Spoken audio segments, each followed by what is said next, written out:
আজকে ইফতারিতে রান্না করা হয়েছিল চিকেন বিরিয়ানি। আসসালামু আলাইকুম, this is Sathi from Sumaiya সাথী। আজকে ইফতারের জন্য রান্না করা হয়েছে এই চিকেন বিরিয়ানি, সাথে ছিল শসা ও লেবু। আজকে আর কোনো প্রকারের ভাজা পোড়া আইটেম করা হয়নি। আলহামদুলিল্লাহ আজকের ইফতারিটা বিরিয়ানি দিয়েই করলাম। আজকের এই চিকেন বিরিয়ানিটা আপু রান্না করেছিল, যেটা খেতে খুবই মজা হয়েছিল। আপুর হাতের রান্না বরাবরই খুব মজার হয়ে থাকে। আজকের বিরিয়ানিটাও খুবই মজা হয়েছিল, মাংসগুলো খুবই সফট ছিল। বিরিয়ানি আমার খুবই পছন্দের একটা খাবার। আচ্ছা, আপনাদেরও কি আমার মতো বিরিয়ানি পছন্দ হলে অবশ্যই জানাবেন। ইফতারিতে যেহেতু বিরিয়ানি রান্না করা হয়েছিল, তাই আজকের ইফতারিটা বিরিয়ানি দিয়েই করলাম। আমি একটু লেবু চেপে তারপর খেয়ে নিচ্ছিলাম। আমি তো অনেকটা পরিমাণের বিরিয়ানি খেয়ে নিচ্ছিলাম। তারপর খেয়েছিলাম এই দইটা, এটা মিষ্টি দই ছিল। এই মিষ্টি দইটা খেতে খুবই মজা ছিল। আমার তো এমনিতেও দই খুবই পছন্দ, তাই আমি এক বসাতে অনেকটা দই খেয়ে নিয়েছি। দইটা আসলেই খুব মজা ছিল।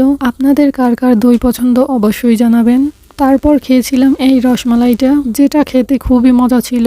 আমার কাছে রসমালাইটা অনেক বেশি ভালো লাগছে। আর এই তো এখানে আইস ললি এনেছিল বিকেলে। আইস ললি বা আইসবার যে যেটাই বলে না কেন, এক প্যাকেট আইস ললি এনেছিল, যেটা একদমই ঠান্ডা ছিল না। তো এটা ঠান্ডা করে ডিপে রেখে তারপর খেতে হবে। দেন খেয়েছিলাম এই ভুট্টাটা। এবছরের এই প্রথমই ভুট্টা কিনেছিলাম। ভুট্টাটা খুবই ভালো ছিল আর খেতেও খুবই মজার ছিল। ভুট্টাটা সিদ্ধ করাই ছিল। এবছরের ফার্স্ট ভুট্টা, যেহেতু খেতে কেমন না কেমন হয় তাই একটাই কিনেছিলাম, বাট ভুট্টাটা খেতে আসলেই অনেক মজা ছিল।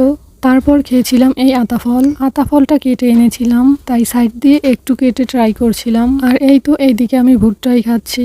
আতাফল 2টা এনেছিলাম, এটা খেতে তেমন একটা ভালো লাগেনি, বাট আরেকটা যেটা ছিল সেটা খেতে খুবই ভালো ছিল। তারপর রাতে আর খাওয়া হয়নি। রাতে খেয়েছিলাম এই নুডলসটা, এটাও খেতে খুবই মজা ছিল। দেন উঠেছিলাম সাহারিতে প্রথমে উঠে খেয়েছিলাম এই করলা ভাজি দিয়ে। করলা ভাজিটা আলু দিয়ে করা হয়েছিল। করলা ভাজিটা খুবই মজা হয়েছিল। আলু দিয়ে যেহেতু করা হয়েছিল ভাজিটা, তাই খেতে খুবই মজা হয়েছিল। করলা ভাজির সাথে ছিল পাঙ্গাস মাছ ভাজি। পাঙ্গাস মাছ কে কে খান অবশ্যই জানাবেন। আমি শুধুমাত্র করলা ভাজি দিয়েই অনেকটা ভাত খেয়ে নিয়েছি, কারণ ভাজিটা খুবই মজা হয়েছিল। আলু দেওয়ার কারণে ভাজিটা খেতে খুবই মজা হয়েছিল আর তিতাও লাগেনি। সাহারিতে আমি করলা ভাজি আর পাঙ্গাস মাছ দিয়েই খেয়ে নিচ্ছিলাম। তারপর দুধ কলা দিয়েও খেয়েছিলাম, সেটার ভিডিও যদিও করা হয়নি।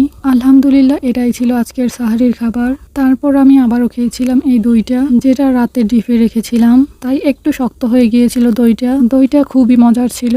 আজকের মতো এই পর্যন্তই। Thank you so much for watching.